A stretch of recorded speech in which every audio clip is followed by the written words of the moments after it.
Patricia. Thanks a lot, Patricia. We'll go now back to the question and answers part, and we got some nice questions in the meantime. So let's have a look. We have one question from Charles. So before, Patricia, before you unmute your microphone, I'm going to just ask the question number 3 from Charles Fuchs. Do you think irrigation will be a sustainable solution for many agricultural regions in the future, or will greater emphasis be needed on growing crops? Here it's genetically manipulated crops is brought up as one option that are more resilient to the conditions of a particular farming region. Could you answer to that, Patricia, and unmute your microphone? Thanks.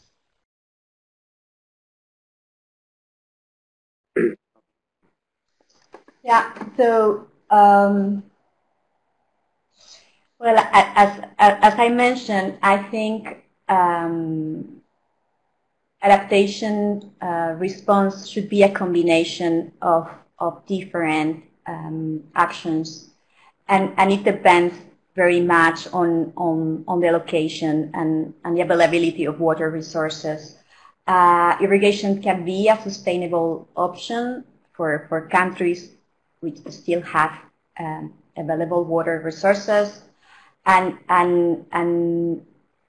also with regard to climate change impact and the reduction on the availability of water resources, but also not only the climate effects, but also the human pressures, the competition of other sectors for water.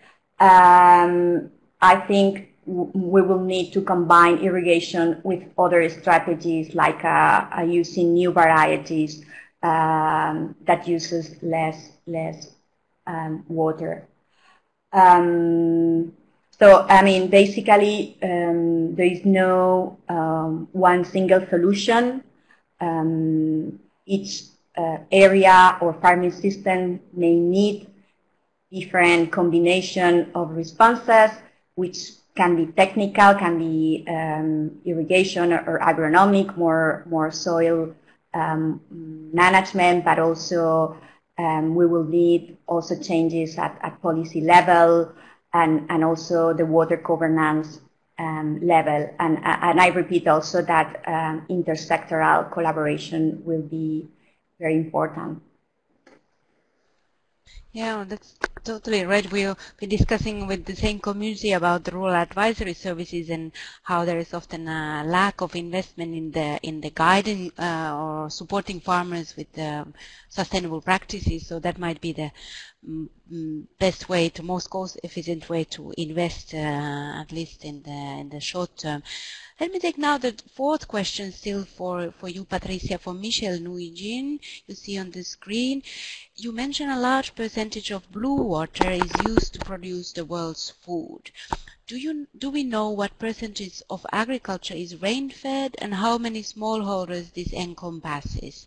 Of course, rough numbers here. So that was the part 1A. And then part, the question B, part of this question, these farmers are encouraged to increase production and are most impacted by climate change. Sorry, that was not a part of the question actually. So, and most important smallholders they are impacted by climate change. So handing over to you, but yeah. Okay, so I mean, rain-fed agriculture globally is very important for food production, as it represents 60% of the current food production, and we, as I said, also the challenges on the availability of water resources will likely have an impact also in some irrigated areas that are already very stressed, and we can see even the conversion from irrigation to rain-fed because of these water stress problems. Also, I think investment programs should focus on smallholders, which are also key for agricultural production. And I mean, if we look into the figures, 80% of the poor live in rural areas, and they are mainly smallholder.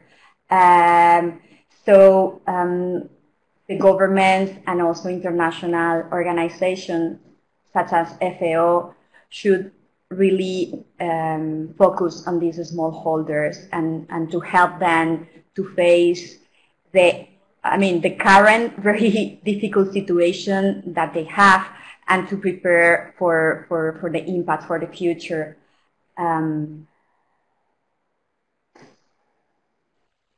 Thanks, Patricia. This was very clear. Okay, I think we'll move on, but please keep your questions, what you have noted, and then we can take them up also for Patricia in the discussion, the panel discussion part. So let's